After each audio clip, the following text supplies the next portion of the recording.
공수처 조사에서도 윤석열 대통령은 이름조차 답하지 않다가 계엄은 수사기관과 법원이 판단할 문제가 아니란 주장만 한 걸로 파악됐습니다. 국민의힘에서는 윤 대통령이 선관위에 판사들이 많아 부정선거를 수사하기 어려워서 계엄을 한 거라고 전하기도 했습니다. 그러니까 계엄 전에도 또 계엄 후에도 사법체계를 모두 무시하고 있다는 겁니다. 윤정주 기자입니다. 12.3 내란 사태가 실패하자 윤석열 대통령은 책임을 피하지 않겠다 했습니다. 저는 이번 계엄 선포와 관련해서 법적, 정치적 책임 문제를 회피하지 않겠다고 이미 말씀드린 바 있습니다. 하지만 그제 공수처에서 첫 조사를 받은 윤 대통령 태도는 완전히 달랐습니다. 검사 질문엔 이름이나 주소조차 답하지 않다가 계엄은 수사기관과 법원이 판단할 문제가 아니다며 내란 사태의 정당성만을 주장한 걸로 파악됐습니다. 다음 날 탄핵 심판에 나온 대리인들도 같은 주장을 이어갔습니다. 모든 정보를 가장 잘 아는 대통령이 가장 정확하게 판단할 수 있고 국회나 법원이나 헌법에 봐서는 그것을 심판할 정보도 없고 능력도 없습니다. 하지만 부정선거 음모론에 빠진 윤 대통령은 계엄 전부터 이미 법적 절차를 지킬 생각이 없었던 걸로 보입니다. 선거관리위원장이 전부 판사들로 이루어져 있거든요. 네. 압수수색 영장을 발부받거나 수사에 의하기에는 좀 어려운 점이 있다고 말씀을 하죠.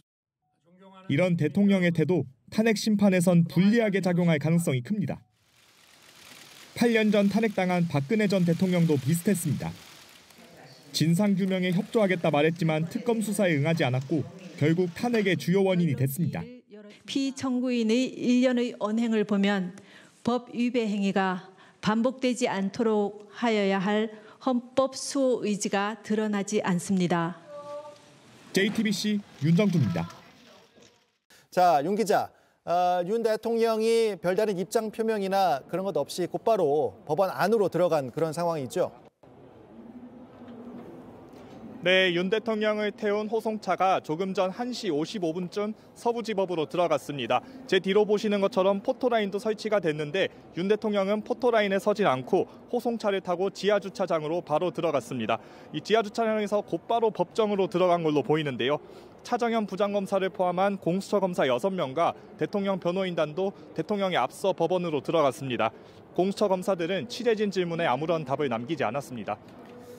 자, 이제 영장 심사가 시작이 됐습니다. 구속 여부를 놓고 공수처와 윤 대통령 측이 이제 치열하게 맞설 텐데 어떤 주장들을 할 걸로 예상이 됩니까?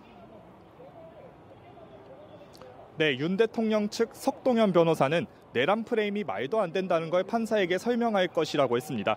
또 대통령 지시에 따른 군 사령관과 경찰 수장들이 구속된 점도 부당하다고 이야기할 것이라고 말했습니다. 윤 대통령 본인도 앞서 공수처 조사에서 계엄은 판검사가 판단할 문제가 아니란 입장을 편 걸로 알려졌습니다. 내란 수사 자체의 정당성을 뒤흔드는 취지로 구속심사에 임할 걸로 보입니다. 공수처는 반면 대통령을 확신범으로 규정하고 국헌문란 목적의 폭동을 일으켰다고 주장할 걸로 보입니다. 12.3 내란 사태 이후 반성의 기미가 없다며 이 재범 우려성이 있다는 점도 피력할 걸로 보입니다. 네, 윤 대통령이 직접 출석을 했기 때문에 직접 발언을 당연히 할 것으로 보이는 그런 상황이죠. 네, 윤 대통령 본인이 나온 만큼 적극적인 소명을 할 걸로 예상됩니다.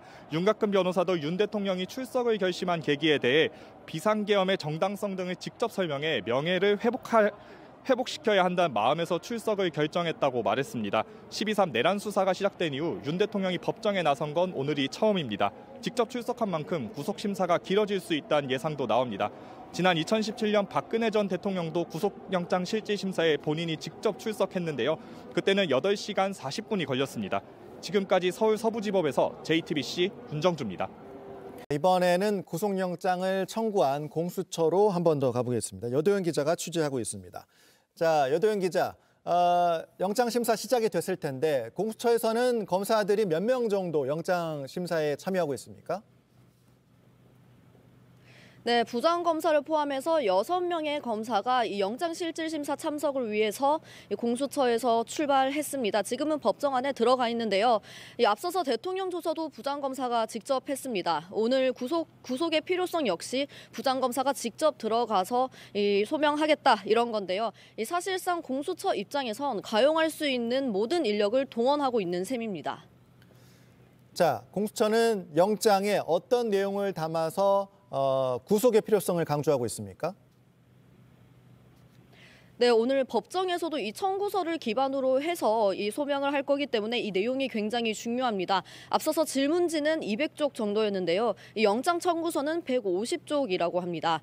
여기에는 대통령을 확신범 이렇게 표현한 걸로 알려졌습니다. 12.3 내란 사태 관련해서 지금 주요 임무 종사자들이 다 구속이 된 상황인데 여기에 우두머리로 지목된 대통령의 범죄 중대성을 강조하기 위한 걸로 보입니다.